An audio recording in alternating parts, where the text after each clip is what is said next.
Assalamualaikum warahmatullahi wabarakatuh. Shalom, Om Swastiastu, Namo Buddhaya, salam kebajikan, selamat sejahtera bagi kita semua. Selamat pagi, siang, dan sore. Yang kami hormati, Bapak Sparta, selaku dosen pengampu dari mata kuliah analisis laporan keuangan, serta teman-teman sekalian yang menyaksikan video berikut ini. Baiklah, pada kesempatan kali ini, kami dari kelompok 3 yang berisikan saya sendiri, Karina Putri Destania, dengan NIM 2021 11111002.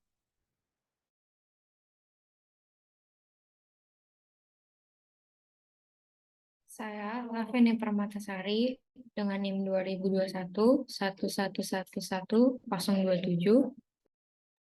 Saya Putri Salma dengan NIM 2021 111034.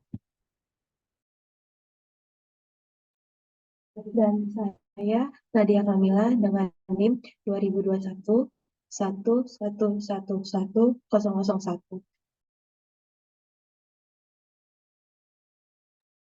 Di sini, kami akan mempresentasikan mengenai prospektif analisis. Pada bab sebelumnya, membahas analisis keuntungan perusahaan, baik dari profitabilitas maupun laba atas modal yang diinvestasikan. Penekanannya adalah pada ukuran tingkat pengembalian, disagregasi pengembalian, dan analisis akuntansi komponen pendapatan. Bab berbasis imbal hasil tersebut melengkapi bab-bab selanjutnya yang berfokus pada resiko, termasuk likuiditas dan solvabilitas.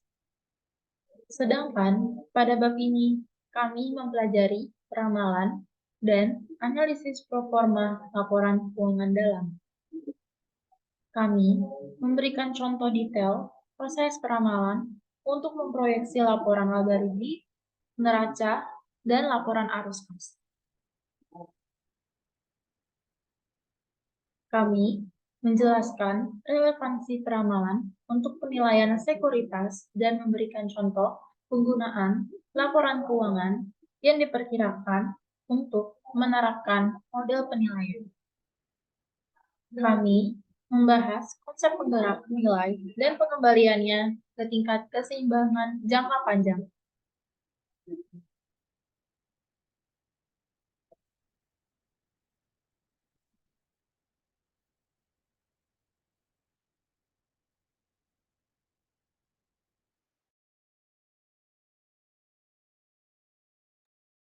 Berikut ini merupakan tujuan dari materi bab ini.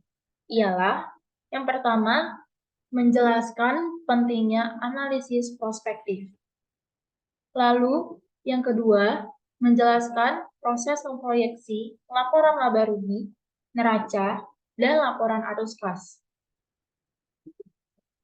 Lalu, yang ketiga, diskusikan dan ilustrasikan pentingnya analisis sensitivitas. Yang keempat, menjelaskan pelaksanaan proses proyeksi penilaian efek bersifat ekuitas. Dan yang terakhir, mendiskusikan konsep penggerak nilai dan pengembaliannya ke tingkat keseimbangan jangka panjang.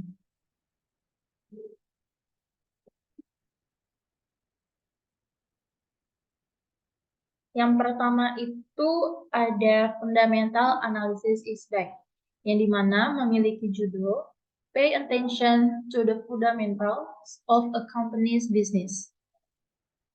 Selama bertahun-tahun, dua pasukan investor besar telah berperang di Wall Street.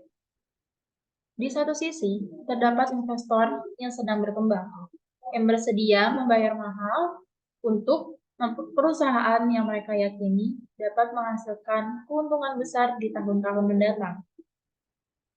Di kelompok lain, terdapat investor nilai atau value investor. Mereka hanya akan membeli perusahaan-perusahaan yang memiliki aset nyata dan pendapatan yang solid saat ini, dan dengan harga yang murah. Saat ini, investasi nilai lebih merupakan sebuah perangkap kerja dibandingkan seperangkat aturan yang termodifikasi. Hal ini lebih bergantung pada peramalan. Meskipun Benjamin Graham dan David Dodd yang meletakkan prinsip-prinsip investasi nilai tidak menyukai perkiraan. Business Week pada tahun 2004 melaporkan, ketika Anda memiliki indeks Russell 1000 Value dan Russell 1000 Growth yang kini berusia 25 tahun, dan nilai rata-rata mengalahkan pertumbuhan sebesar 3 poin persentase per tahun. Ekonom menggunakan indeks mereka sendiri. Tunjukkan nilai mengalahkan pertumbuhan rata-rata sebesar 2,6% per tahun selama 75 tahun. Baik, Anda mungkin menggunakan kriteria pertumbuhan atau nilai. Lebih penting memperhatikan fundamental bisnis perusahaan daripada menerapkan kriteria investasi hanya berdasarkan rasio, sehingga seperti harga terhadap pendapatan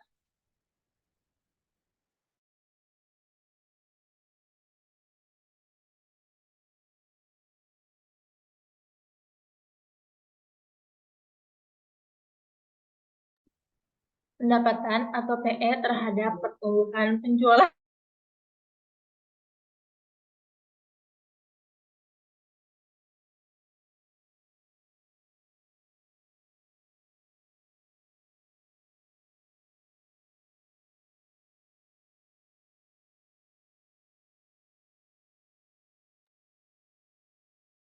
Selanjutnya, dari deskripsi nilai investor, tentang gaya investasi mereka juga bervariasi. Namun, jika kami mendengarkan dengan cermat, intinya tetap sama, penilaian fundamental. Dalam pengertian yang lebih luas, investor atau nilai investor mencari perusahaan yang melakukan perdagangan dengan harga lebih rendah dari nilai sebenarnya dengan harapan bahwa nilai tersebut pada akhirnya akan diakui oleh pihak lain, pelaku pasar, dan tercermin pada harga saham yang lebih tinggi.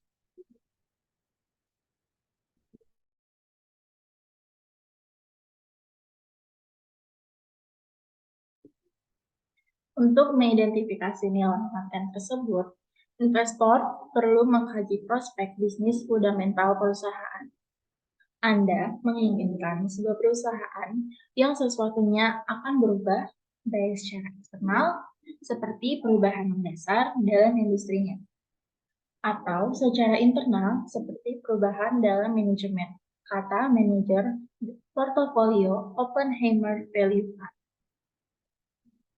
Analisis prospektif adalah komponen utama dari investasi nilai. Hal ini bergantung pada pemahaman yang masuk akal, fundamental perusahaan, dan lingkungan ekonominya. Dari dasar ini, perkiraan kinerja masa depan dikembangkan yang memberikan dasar penilaian harga saham. Adapun filosofi investasi yang lebih anut, pesannya jelas. Pahami kemana arah modal bisnis dan rencana strategis perubahan.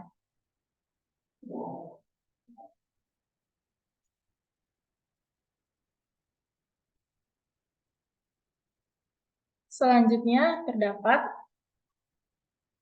Review of Chapter 9. Analisis prospektif merupakan langkah terakhir dalam proses analisis laporan keuangan. Hal ini dapat dilakukan hanya setelah laporan keuangan historis telah disesuaikan dengan tepat untuk mencerminkan kinerja ekonomi perusahaan secara akurat. Seperti yang telah dibahas dalam bab-bab sebelumnya, penyesuaian ini dapat mencakup, misalnya, menghilangkan pos-pos transitori dalam laporan laba rugi atau mengalokasikannya kembali ke tahun-tahun yang lalu atau yang akan datang. Mengkapitalisasi atau membebankan pos-pos yang telah dibebankan atau dikapitalisasi oleh manajemen. Mengkapitalisasi sewa operasi, investasi metode ekuitas, dan bentuk pembiayaan off-balance sheet lainnya, dan sebagainya. Analisis prospektif meliputi ramalan neraca, laporan laba rugi, dan juga laporan arus kas.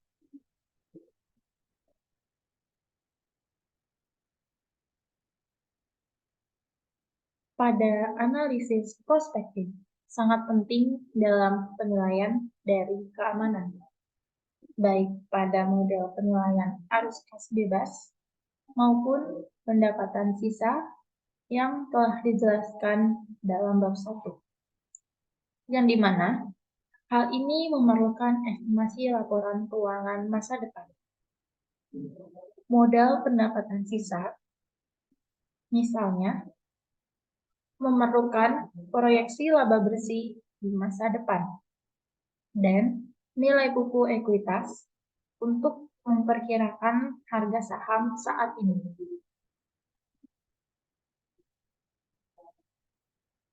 Untuk ini, kami menganalisis apakah suatu perusahaan akan mampu menghasilkan arus kas yang cukup dari operasi untuk membiayai pertumbuhan yang diharapkan, atau apakah perusahaan tersebut akan diharuskan untuk mencari pendanaan, utang, atau ekuitas di masa depan.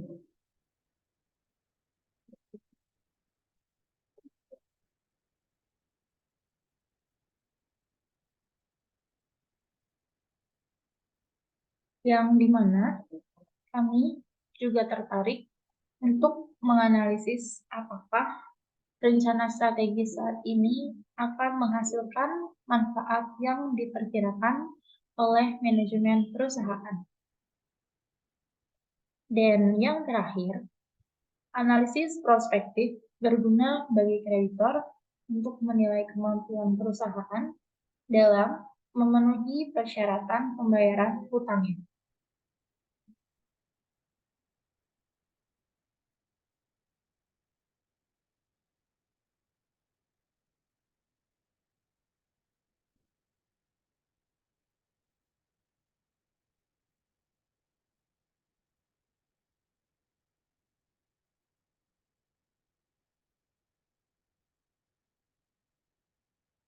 Pada halaman selanjutnya terdapat the projection process. Kami memulai diskusi dengan contoh komprehensif proses proyeksi menggunakan laporan keuangan target operation. Bagian penting dari proses perencanaan bisnis adalah penyusunan laporan keuangan untuk memprediksi hasil organisasi di periode mendatang. Proyeksi keuangan didasarkan pada pengumpulan data akuntansi internal maupun eksternal yang sudah kami gunakan dalam pengelolaan bisnis kami sehari-hari. Dengan memproyeksi pendapatan dan pengeluaran, kami bisa mendapatkan gambaran yang lebih akurat tentang seberapa sukses bisnis kami. Membuat proyeksi keuangan bukanlah tugas yang mudah, namun merupakan bagian yang sangat penting dalam mengembangkan strategi yang baik. Laporan keuangan memberitahu kami tujuan apa yang harus dipertahankan dan apa yang harus dikurangi.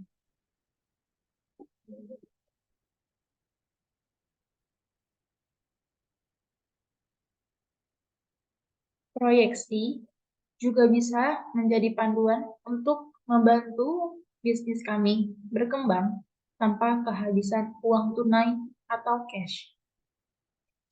Untuk menghasilkan dan mendukung pendapatan tambahan, uang tunai tambahan selalu diperlukan. Proyeksi keuangan membantu kami menilai aset tambahan apa yang diperlukan untuk mendukung peningkatan pendapatan dan potensi dampaknya terhadap neraca kami. Rencana keuangan yang diproyeksi menunjukkan berapa banyak utang atau ekuitas tambahan yang kami perlukan agar tetap mampu membayar utang dan sehat.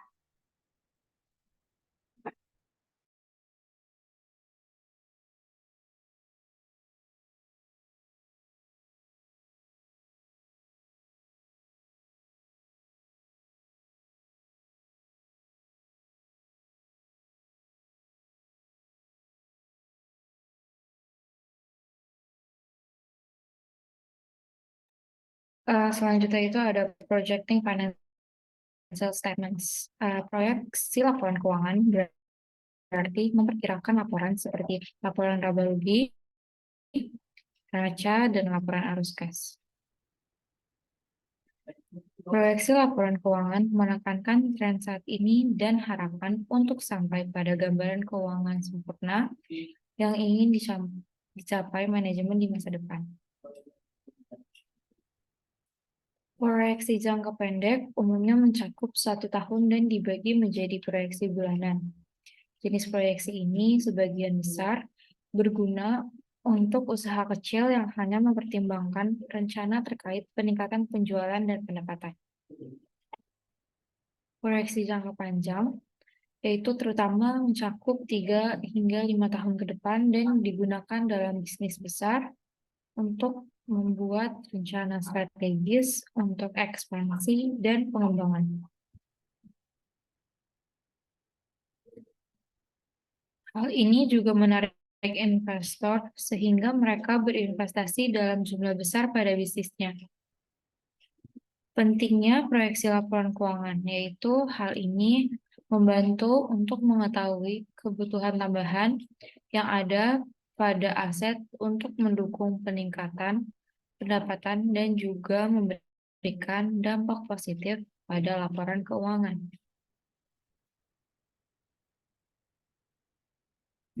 Kemudian, ini juga membantu dalam memprediksi hasil masa depan dari bisnis apapun.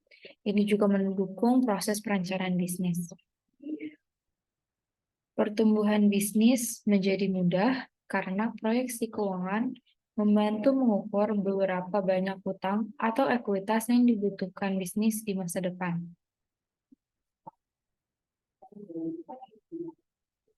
Bisnis tidak kehabisan uang karena menghasilkan uang dan pendapatan tambahan kapanpun diperlukan.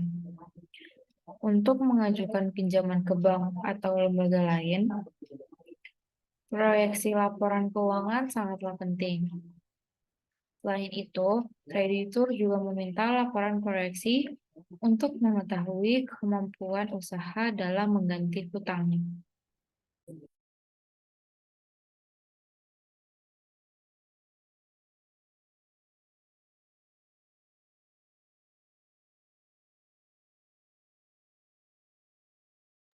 Selanjutnya itu ada projected income statement atau laporan laba rugi yang diproyeksikan. Proses proyeksi dimulai dengan pertumbuhan penjualan yang diharapkan. Dalam contoh ini, kami menggunakan tren historis untuk memprediksi level di masa depan.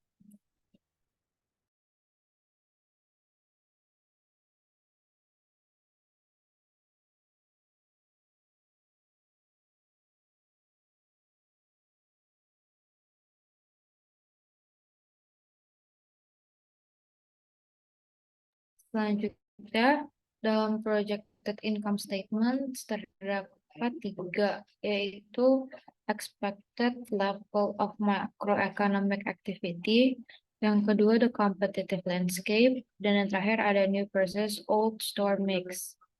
Mari kita bahas dari expected level of macroeconomic activity. Karena pembelian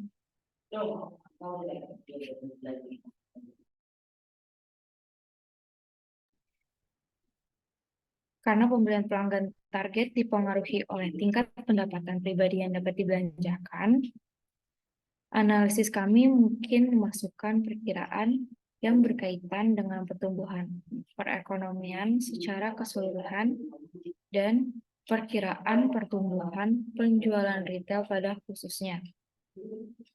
Misalnya, Jika perekonomian berada dalam siklus peningkatan, kita mungkin dapat memperkirakan peningkatan penjualan yang lebih besar dibandingkan sebelumnya.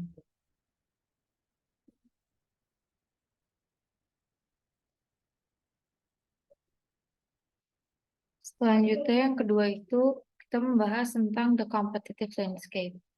Apakah jumlah pesaing bertambah atau apakah pesaing yang lebih lemah sudah menghentikan operasinya?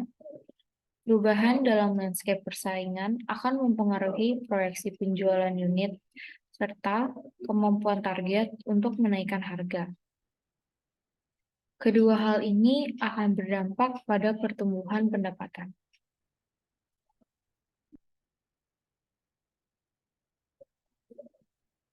Yang terakhir ada new versus old store mix. Toko-toko baru biasanya menikmati peningkatan penjualan yang jauh lebih besar dibandingkan toko-toko lama karena mereka mungkin memanfaatkan pasar yang kurang terlayani atau menyediakan bauran produk yang lebih mutakhir dibandingkan pesaing yang sudah ada. Namun sebaliknya, toko-toko yang lebih tua biasanya tumbuh sesuai dengan tingkat pertumbuhan ekonomi lokal secara keseluruhan. Oleh karena itu, analisis kami harus mempertimbangkan rencana ekspansi yang diumumkan oleh manajemen.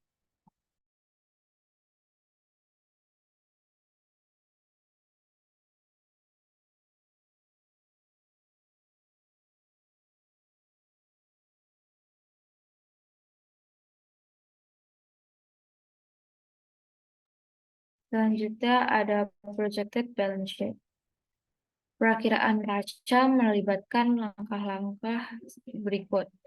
Yang pertama ada proyeksikan aset lancar selain uang tunai dengan menggunakan proyeksi penjualan atau harga pokok barang rasio perputaran yang terjual dan sesuai seperti yang telah dijelaskan. Yang kedua, PPNI, proyek meningkat seiring dengan perkiraan belanja modal yang diperoleh dari history trend atau informasi aktual yang diperoleh di bagian MD&A dalam laporan tahunan. Yang ketiga, memproyeksikan kewajiban lancar selain hutang dengan menggunakan proyeksi penjualan atau harga pokok barang rasio perputaran yang terjual dan sesuai seperti yang telah dijelaskan. Yang keempat, mendapatkan hutang jangka panjang yang jatuh tempo dalam 1 tahun dari catatan kaki hutang jangka panjang. Yang kelima, mengasumsikan hutang jangka pendek lainnya tidak berubah dari saldo tahun sebelumnya, kecuali mereka menunjukkan tren yang nyata.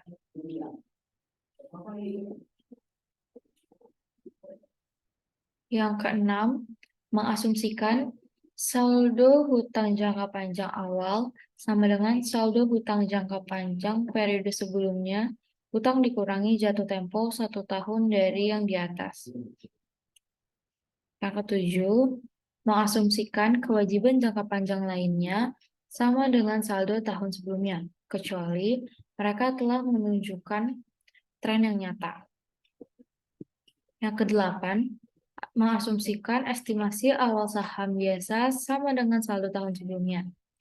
Yang kesembilan, mengasumsikan laba ditahan sama dengan saldo tahun sebelumnya ditambah atau dikurang laba bersih dan dividen yang diharapkan lebih kecil. Yang ke-10 atau yang terakhir mengasumsikan akun ekuitas lainnya sama dengan saldo tahun sebelumnya, kecuali akun tersebut telah menunjukkan tren yang nyata. Jumlah langkah 3 hingga 10 menghasilkan total kewajiban dan ekuitas. Total aset kemudian ditetapkan sama dengan jumlah ini dan angka kas yang dihasilkan dihitung sebagai total aset dikurangi langkah pertama dan kedua. Lalu, pada titik ini, uang tunai akan menjadi terlalu tinggi atau terlalu rendah. Hutang jangka panjang dan saham biasa kemudian disesuaikan dengan penerbitan atau pembelian kembali yang sesuai untuk menghasilkan tingkat uang tunai yang diinginkan dan untuk mempertahankan leverage keuangan historis. Penyesuaian ini menunjukkan tingkat pembiayaan yang dibutuhkan untuk mendukung pertumbuhan perusahaan. Untuk memulainya, proyeksi piutang, persediaan, PP&E, hutang dagang, dan biaya yang masih harus dibayar menggunakan proyeksi penjualan dan harga pokok penjualan bersama dengan tingkat perputaran untuk akun-akun ini. Misalnya, tingkat perputaran piutang berdasarkan akhir piutang yaitu account receivable turnover rate sama dengan sales dibagi account receivable balance.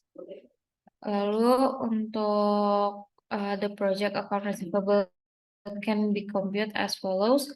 Projected accounts receivable sama dengan projected sales dibagi account receivable turnover rate. Perakiraan keuangan pos-pos neraca dilakukan bersamaan dengan pos-pos laporan laba rugi. Hal ini akan berguna untuk memproyeksikan item-item keuangan satu persatu dan meramalkan setiap item dengan benar untuk menyelesaikan peramalan keuangan secara lengkap. Item arus utama perkiraan adalah sebagai berikut. Yang pertama ada aset lancar yang terdiri dari inventaris, piutang, dan aset lancar lainnya. Kemudian yang kedua ada aset tidak lancar yang terdiri dari investasi, perumahan tanaman dan peralatan. Lalu aset jangka panjang lainnya. Lalu yang ketiga ada kewajiban lancar yang terdiri dari kreditur, piutang, dan kewajiban lancar lainnya. Lalu yang keempat ada kewajiban tidak lancar, yaitu terdiri dari hutang jangka panjang, kewajiban pajak tangguhan, hutang obligasi. Dan yang terakhir, yang kelima itu ada ekuitas. Itu terdiri dari modal pemegang saham, pendapatan yang disimpan, dan pembagian dividen.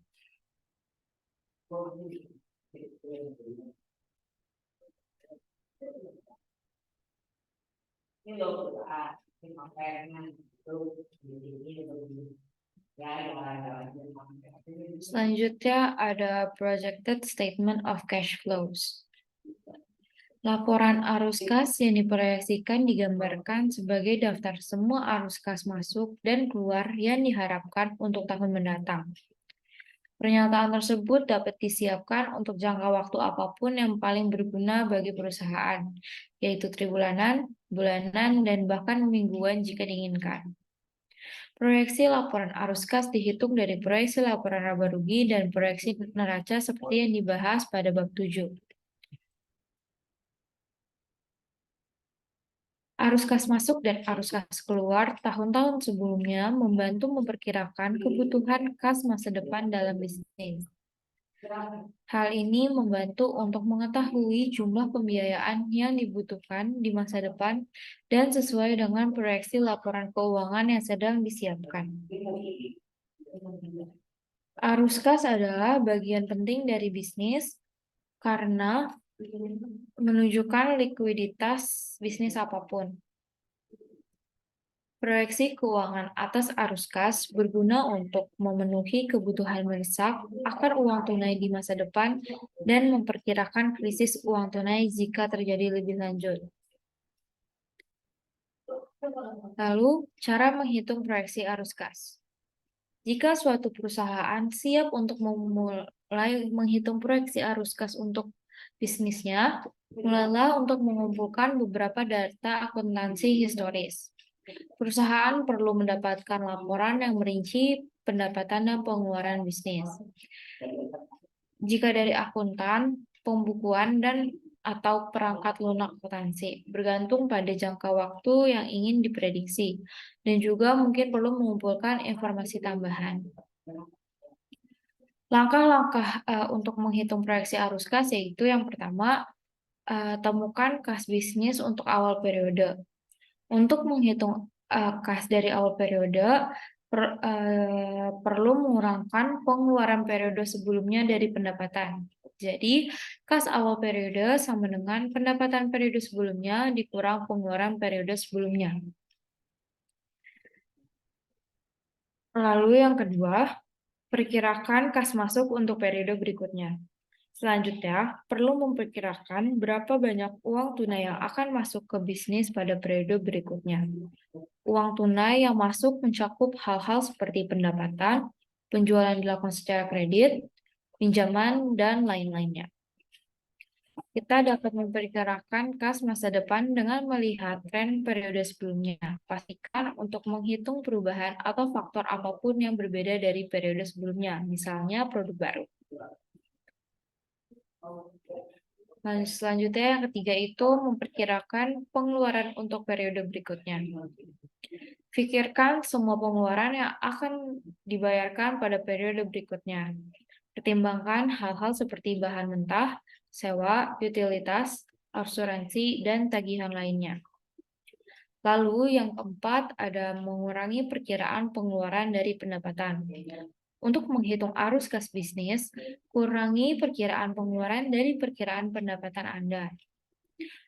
Rumusnya yaitu arus kas sama dengan estimasi pendapatan dikurangi estimasi pengeluaran.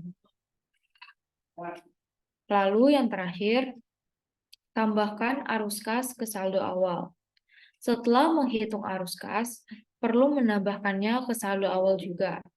Ini juga akan memberi Anda saldo akhir Anda. Saldo akhir Anda akan terbawa sebagai saldo awal untuk periode berikutnya. Lalu, untuk menyelesaikan proyeksi arus kas periode berikutnya, ulangi langkah-langkah yang tadi setelah dijelaskan.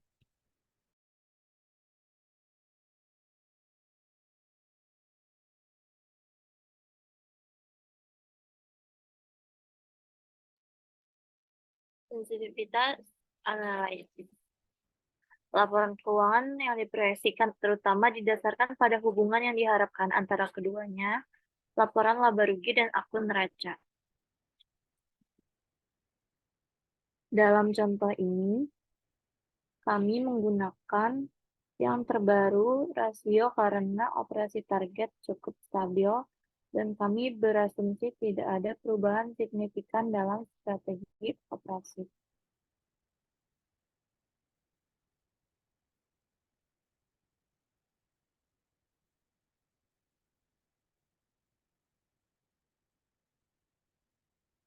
Namun, seringkali berguna untuk memvariasikan asumsi-asumsi ini untuk menganalisis dampaknya pada kebutuhan pembiayaan, laba atas aset dan ekuitas, dan sebagainya.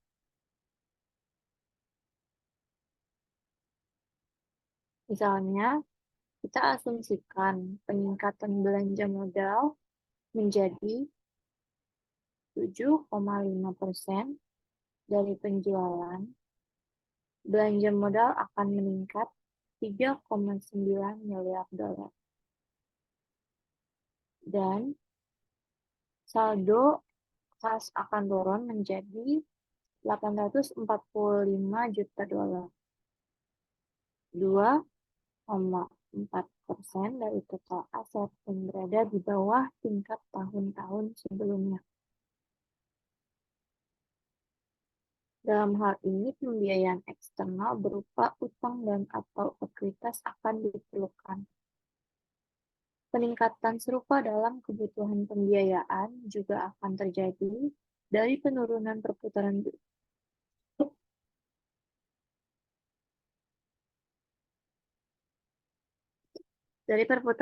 piutang atau persediaan. Analis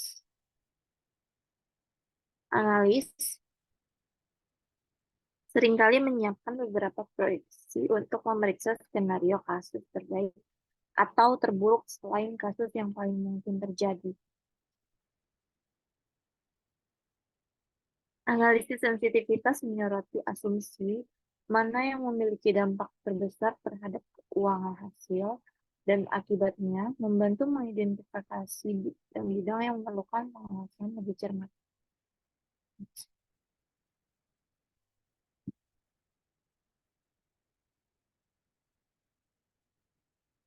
Next.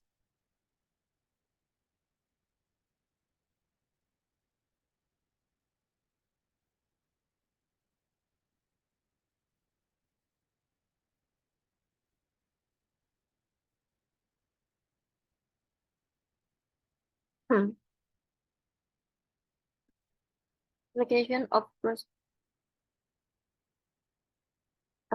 of prospective analysis in the residual income valuation model, seperti yang kami nyatakan di awal bab ini, analisis prospektif sangat penting dalam keamanan analisis. Model penilaian pendapatan sisa, misalnya, mendefinisikan nilai ekuitas pada waktu T sebagai jumlah nilai buku saat ini dan nilai sekarang dari seluruh perkiraan masa depan sisa pendapatan.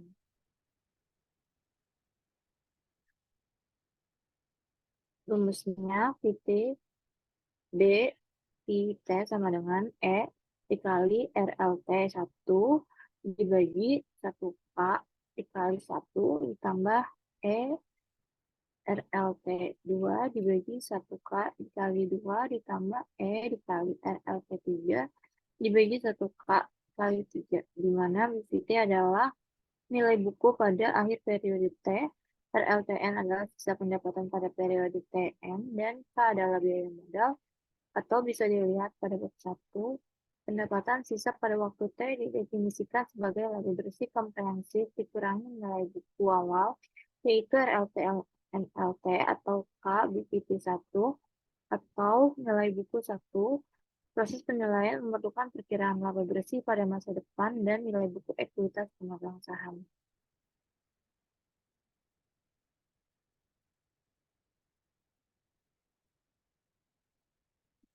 Next.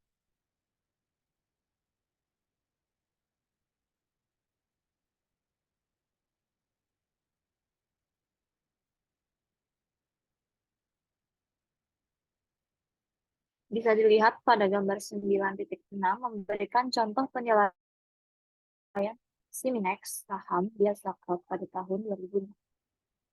Dalam bentuk yang relatif sederhana ini, model penilaian memerlukan estimasi 6 parameter,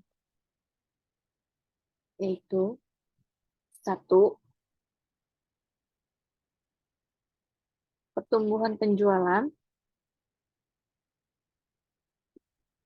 2. Margin laba bersih atau pendapatan penjualan bersih, 3. Perputaran modal kerja bersih atau modal kerja bersih, 4. Perputaran aset tetap, 5. Leverage keuangan atau aset operasi, 6. Biaya modal ekuitas. Penjualan diperkirakan tumbuh sebesar 8,9% dan 9,1% pada tahun 2006 dan 2007. Kemudian menurun seiring dengan tingkat pertumbuhan sebesar 8%, 7%, dan 6% untuk 3 tahun ke depan. Periode 5 tahun ini adalah cakrawala ramalan. Periode waktu yang paling kita yakini perkiraan.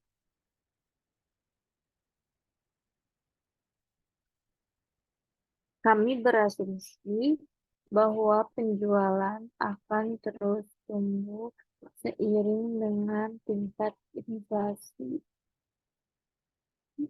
jangka panjang 3,5% setelahnya. Margin laba bersih diperkirakan meningkat menjadi 9,2% dan 9,4% selama 2 tahun ke depan, dan untuk menurunkan persentase itu setelahnya. Modal kerja bersih dan aset tetap tingkat turnover diperkirakan akan tetap pada level saat ini, masing-masing sebesar 11,8271 dan 1,9878 kali. Leverage keuangan juga diperkirakan akan tetap konstan pada level saat ini 2.5186.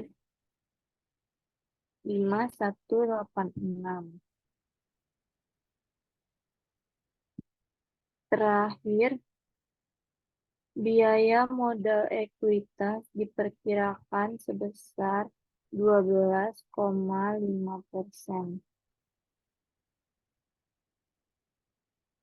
Laba bersih diperkirakan menggunakan proyeksi penjualan dan proyeksi margin laba bersih, modal kerja bersih, dan aset tetap diestimasi dengan menggunakan proyeksi penjualan dan perkiraan tingkat perputaran modal kerja bersih dan aset tetap masing-masing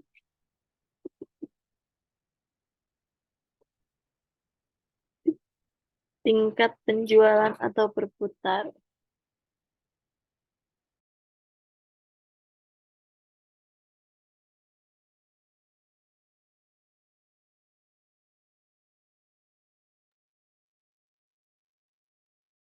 Terakhir, ekuitas diproyeksikan menggunakan aset operasi rasio terhadap ekuitas. Aset operasional. Modal kerja bersih aset tetap. Berdasarkan perkiraan ini, bisa pendapatan untuk tahun 2006 diperkirakan sebagai proyeksi laba bersih dikurangi ekuitas awal tahun, biaya modal ekuitas sebesar 12,5%.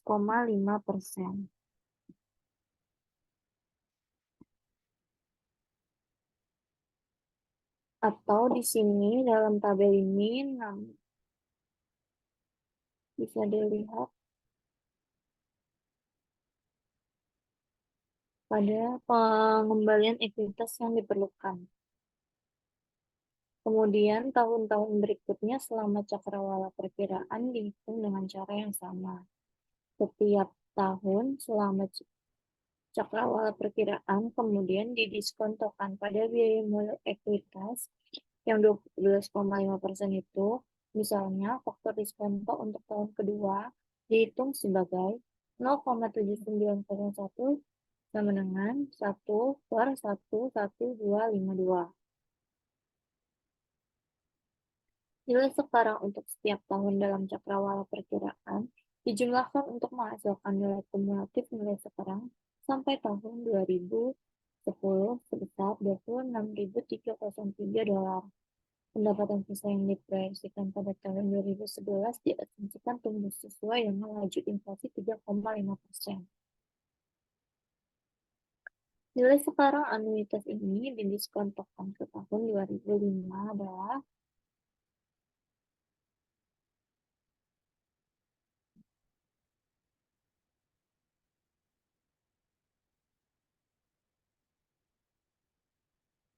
$54.039 sama dengan $8.764 dibagi 0,125 dikali 0,035 dikali 1,125 dikali 5. Estimasi nilai saham biasa Simmons pada tahun 2005 sama dengan nilai buku ekuitas pemegang saham $26.24 ditambah nilai sekarang dari sisa pendapatan. Dengan total $196.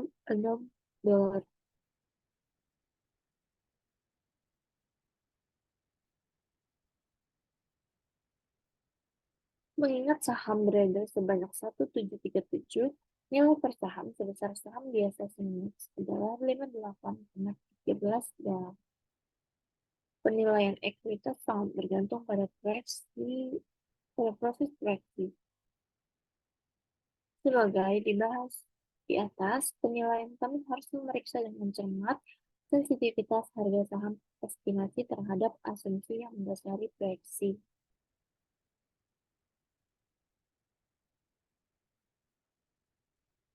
Next.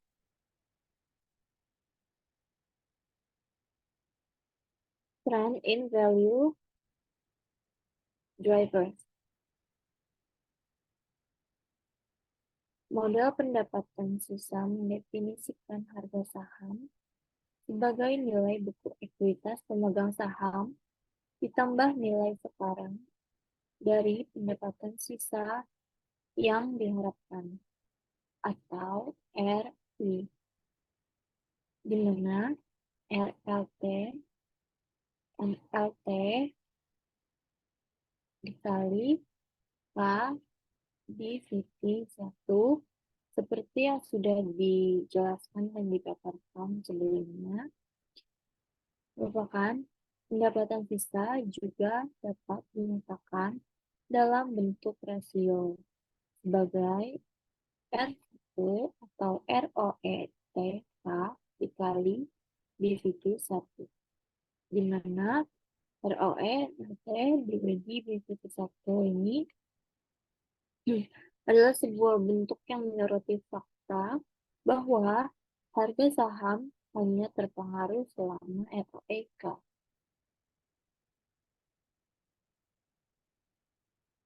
Dalam keseimbangan, kekuatan kompetitif akan cenderung mendorong tingkat suku bunga return atau return ROE ke biaya K, hingga keuntungan abnormal dapat dikompetisikan.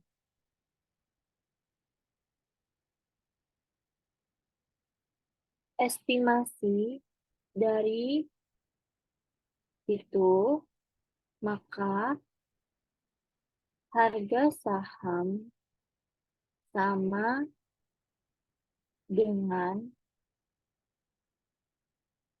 proyeksi pengembalian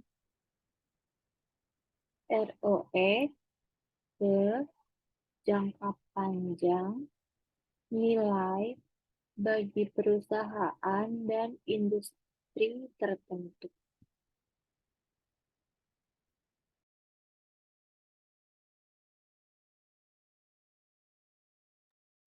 Selanjutnya, pada gambar 9.7 menyajikan kinerja ROE untuk seluruh perusahaan di Compustat Business Data. Untuk setiap tahun, portofolio perusahaan di setiap kuartil ROE dibentuk dan ROE untuk setiap perusahaan dalam portofolio dilacak selama 10 tahun berikutnya. Grafik menyajikan nilai median untuk setiap portofolio. Ada dua pengamatan yang jelas. Yang pertama, ROE cenderung kembali ke keseimbangan jangka panjang. Hal ini mencerminkan kekuatan persaingan.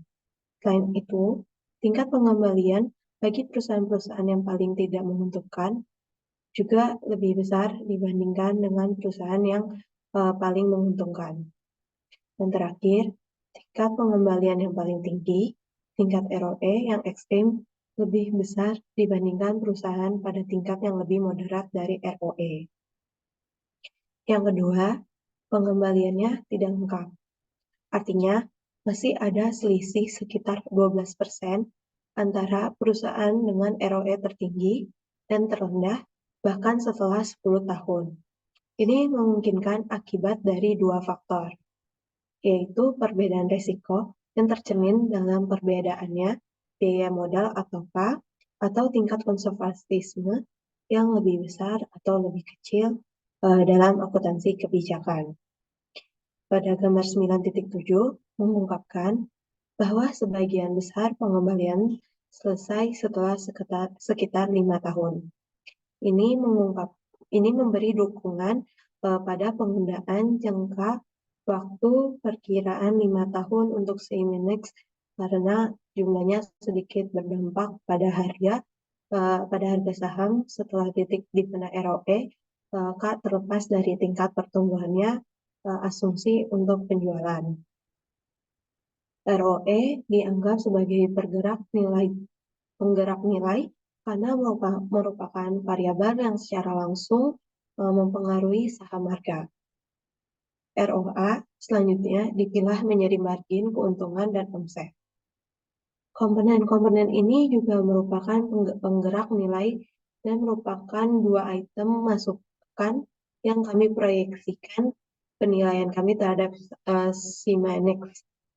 Oleh karena itu, penting untuk memahami tingkat pengembalian komponen-komponen. Dan pada gambar 9.8 menyajikan grafik yang menyoroti pengembalian margin laba bersih atau NPM untuk kuantil perusahaan dalam database Compustat. Itu telah dibangun serupa dengan grafik ROE pada gambar 9.7. Tingkat pengembalian yang ditandai untuk NPM tertinggi dan terendah perusahaan terlihat jelas. Selain itu, tingkat pengembalian pada perusahaan dengan keuntungan terendah lebih besar dibandingkan dengan perusahaan yang paling menguntungkan, dan tingkat pengembalian untuk kedua kelompok ekstrim lebih besar dibandingkan perusahaan dengan keuntungan yang kurang ekstrim.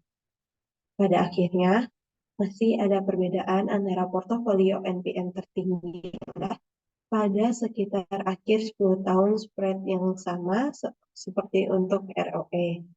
Tampaknya sebagian besar pemulihan ROE terjadi didorong oleh pengembalian di NPM. Total perputaran aset atau TAT adalah komponen kedua dari ROA. Pada gambar 9.9, tingkat pengembalian saat ini untuk TAT yang dibangun atas dasar yang sama seperti sebelumnya grafik.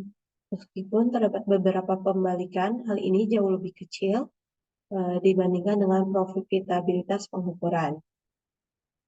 Selain itu, terdapat kisaran tingkat perputaran aset yang luas antara yang tertinggi dan perusahaan dengan turnover terendah. Hal ini mencerminkan tingkat intensitas modal yang berbeda-beda. Proyeksi kami mengenai margin keuntungan dan tingkat turnover perlu mempertimbangkan pola pengembalian yang umum dan tingkat faktor pendorong dari rata-rata jangka panjang pada titik ketika estimasi dibuat. Selain itu, kita perlu memperhatikan karakteristik industri karena hal ini menunjukkan perbedaan yang mencolok sepanjang margin laba bersih. Total perputaran aset dimensi seperti yang dibahas dalam bab 8, dan akhirnya cakrawala proyeksi kita tidak perlu demikian terlalu lama karena kami kehilangan kepercayaan terhadap estimasi kami dari ROE cenderung kembali mendekati penutupan terhadap biaya modal dan jangka waktu yang relatif singkat.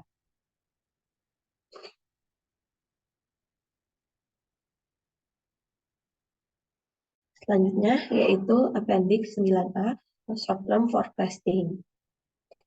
Untuk analisis likuiditas jangka pendek, salah satu alat yang paling berguna adalah uang tunai jangka pendek peramalan. Peramalan kas jangka pendek menarik bagi pengguna internal seperti manajer dan auditor dalam mengevaluasi aktivitas operasi perusahaan saat ini dan masa depan. Itu juga menarik bagi pengguna eksternal seperti kreditor jangka pendek yang perlu menilai kinerja suatu perusahaan, kemampuan membayar kembali pinjaman jangka pendek. Analisis kami menekankan pada perkiraan kas jangka pendek ketika kemampuan perusahaan untuk memenuhi kewajiban saat ini diragukan. Keakuratan uang tunai perkiraan aliran berbanding terbalik dengan jangka waktu perkiraan. Semakin panjang perkiraannya suatu periode, semakin tidak dapat diandalkan ramalan tersebut. Hal ini disebabkan oleh jumlah dan kompleksitasnya faktor-faktor yang mempengaruhi arus kas masuk dan arus keluar yang tidak dapat diestimasi secara andal dalam jangka panjang. Bahkan, dalam kasus penambahan kas jangka pendek, informasinya yang dibutuhkan tetap ada besar, karena perkiraan arus kas seringkali bergantung pada informasi yang tersedia secara publik. Tujuan kami adalah membuat perkiraan yang cukup akurat dengan mempelajari dan menyiapkan uang tunai, perkiraan arus kas. Analisis kita harus mencapai wawasan yang lebih luas mengenai arus kas perusahaan pola. Selanjutnya yaitu cash flow patterns. Penting bagi kita untuk meninjau sifat pola arus kas sebelum memeriksa model analisis dan proyeksi arus kas. Kas dan setara kas merupakan aset yang paling liquid. Hampir semua keputusan manajemen untuk berinvestasi pada aset atau membayar biaya memerlukan penggunaan uang tunai segera atau pada akhirnya. Hal ini mengakibatkan fokus manajemen pada kas dibandingkan konsep dana liquid lainnya. Beberapa pengguna seperti kreditor kadang menganggap aset seperti piutang dan persediaan sebagai bagian dari aset liquid, mengingat konversi jangka pendeknya menjadi uang tunai. Memegang uang tunai memberikan sedikit atau tidak adanya keuntungan sama sekali, dan pada saat harga naik, uang tunai seperti semua aset moneter rentan terhadap hilangnya daya beli.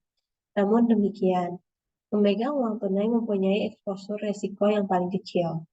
Manajemen bertanggung jawab atas keputusan untuk menginvestasikan uang tunai dalam aset atau untuk segera membayar biaya.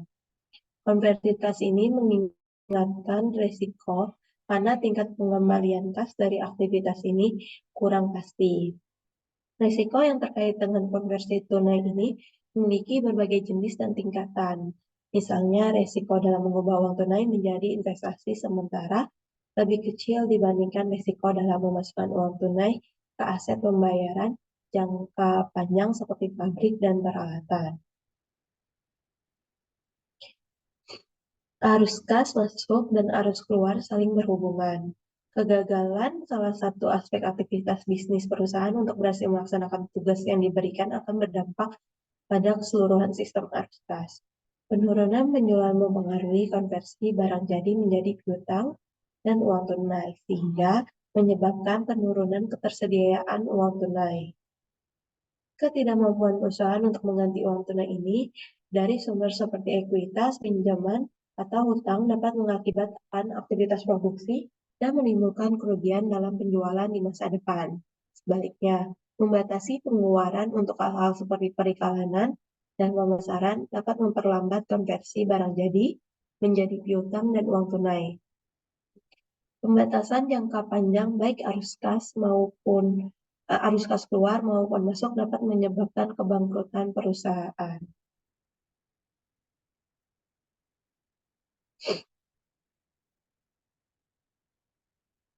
Selanjutnya yaitu importance of forecasting sales. Keandalan perkiraan kas kita bergantung pada kualitas perkiraan penjualan dengan sedikit pengecualian seperti dana dari pendanaan atau dana yang digunakan dalam aktivitas investasi.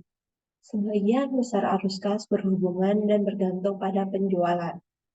Perkiraan penjualan kami mencakup analisis yang pertama, direction and trends in sales atau arah dan tren penjualan.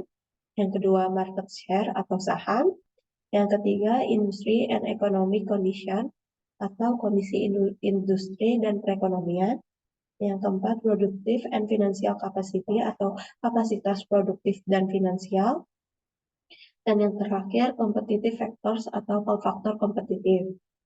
Komponen-komponen ini biasanya dinilai di sepanjang lini produk yang berpotensi terpengaruh oleh kekuatan-kekuatan khusus di pasar mereka. Contoh selanjutnya menggambarkan pentingnya perkiraan penjualan.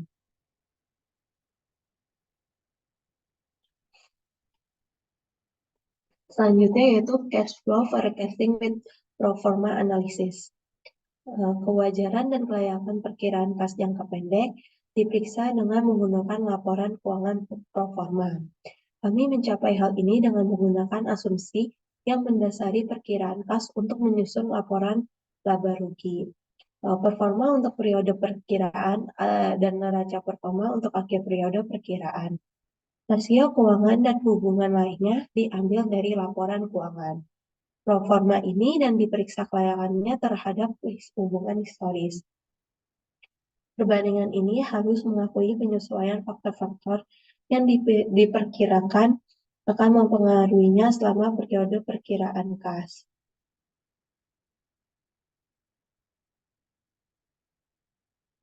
Kami mengilustrasikan perkiraan arus kas menggunakan data keuangan dari IT Technologies Incorporated.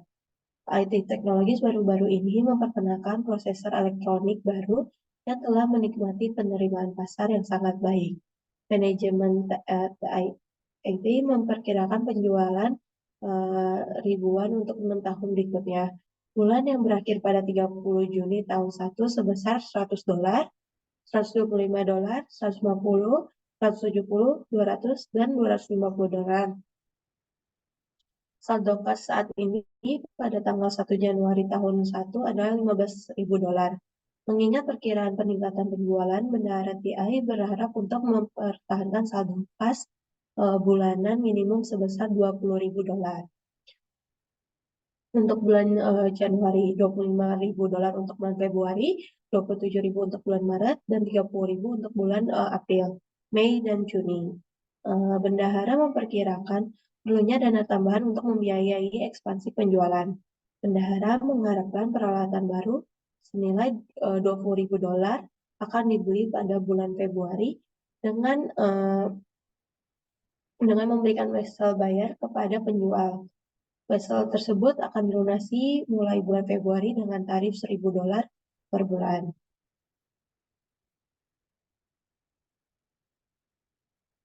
Peralatan baru tersebut rencananya tidak akan beroperasi hingga Agustus tahun 1. Bendahara merencanakan beberapa langkah lebih lanjut untuk mendanai pembiayaan tersebut dengan persyaratan.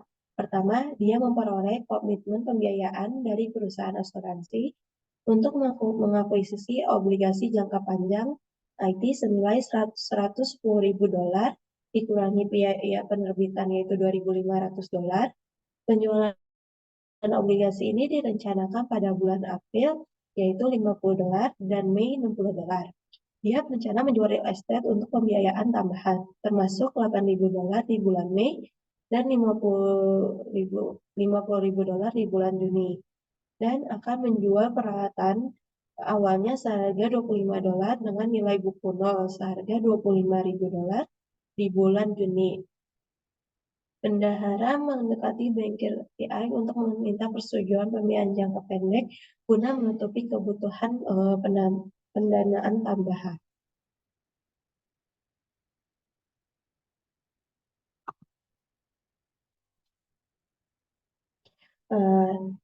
Dari presentasi yang telah kelompok kami sampaikan dapat disimpulkan bahwa kami dapat mengetahui pentingnya analisis prospektif, mengetahui proses memproyeksi laporan laba rugi, neraca dan laporan arus kas, mengetahui dan dapat mengilustrasikan pentingnya analisis sensitivitas, mengetahui pelaksanaan proses proyeksi penilaian efek bersifat ekuitas, dan mengetahui konsep pergerakan nilai dan pengembalian ke tingkat keseimbangan jangka panjang. Dan untuk bab selanjutnya yaitu pada bab 10 itu memperluas analisis kami terhadap suatu perusahaan pada likuiditas jangka pendek, struktur modal, dan solvabilitas jangka panjang. Kami menjelaskan likuiditas dan menjelaskan alat analisis seperti rasio berbasis akuntansi, perputaran, dan ukuran likuiditas aktivitas operasi. Kami juga menganalisis struktur modal dan menafsirkan implikasinya terhadap kinerja dan solvabilitas perusahaan. Demikian beberapa hal yang bisa kami sampaikan pada kesempatan hari ini. Kami mohon maaf yang sebesar-besarnya apabila ada tutur kata maupun tindakan yang kurang berkenan bagi para penonton sekalian. Dengan ini, presentasi hari ini saya tutup. Terima kasih atas waktu yang telah diberikan. Wassalamualaikum warahmatullahi wabarakatuh.